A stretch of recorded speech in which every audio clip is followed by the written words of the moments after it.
I just watched a video on human rights, and this gay and lesbian, it's acceptable to kill them. And it's like, where did we lose our human rights in the first place? Where does it kind of start? Where is the root of it? And wouldn't it be when somebody is saying, hey, something is wrong, you're kind of hurting me, and then you get a lot of the name calling, which leads to physical violence eventually.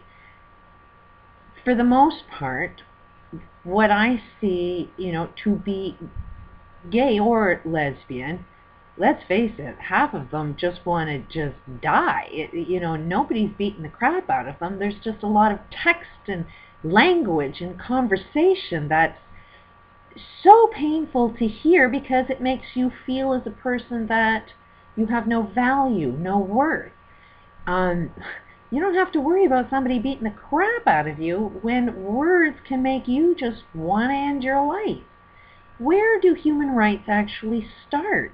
What does human rights actually look like? There's WikiLeaks is revealing a lot of information. By the sounds of it, yeah, this guy is fighting for human rights. This is where he started from, because, it doesn't look like his childhood was too happy. He kind of said something's wrong. His research was looking into all of the things that were wrong within all of our societies.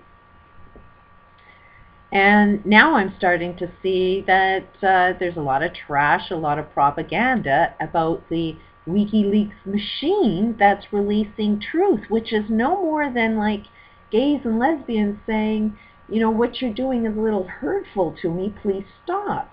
It has to start from the words that we use, because the words that we use incites the violence that ends up making killing acceptable. From my perspective, it's like, don't just stop at, okay, we can't just kill people because they're different. I think we need to stop killing anybody with our words because they're saying something different.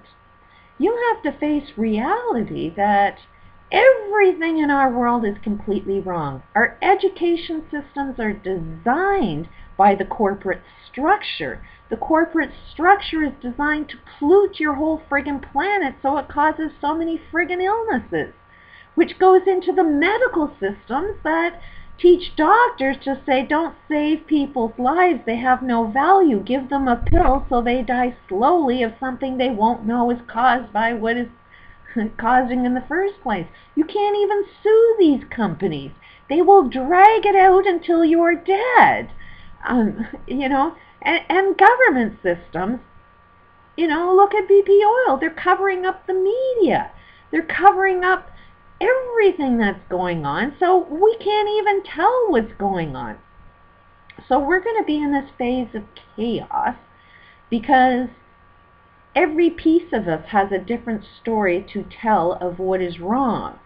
And if anybody says, hey, I'm seeing something a little wrong here, should the person that gives that message out be harassed and berated to the point where I may as well be dead? I don't want to live in a world where the whole world is attacking me just for being me. So this is where my issue starts with, is human rights. Let's better define what human rights are. It isn't a policy that is dictated from the top. It's how we behave between each other right now that creates these laws. If we don't watch our language of how we end up treating each other, we are creating the laws that says, you know what, I never really liked this guy anyway, so let's create a law that says it's acceptable to kill him, so that, I hate him so bad, it's now legal for me to, really get him. All of these laws at the top are representative of what we are in the bottom. And how we treat each other at the bottom, in my opinion, is how we're going to actually create a world where we all have human rights, simply because we're creating a new matrix system that actually supports and sustains a peaceful world. Right now, I'm not really seeing a sign that, everybody's, and acceptable to say this is wrong. As soon as you say something is wrong, somebody's going to attack you with their words. And that is just as harmful as shooting somebody with a gun. It causes stress. Stress causes illness. So you're going to kill them one way or another just with your words. So within our human rights, if we are truly interested in our human rights, it should be in the words that we are allowed to say to each other. And nobody's going to this has to be self-controlled. You have to control yourself in how you communicate with other people for it to actually work. Just a thought. I could be wrong. Peace out.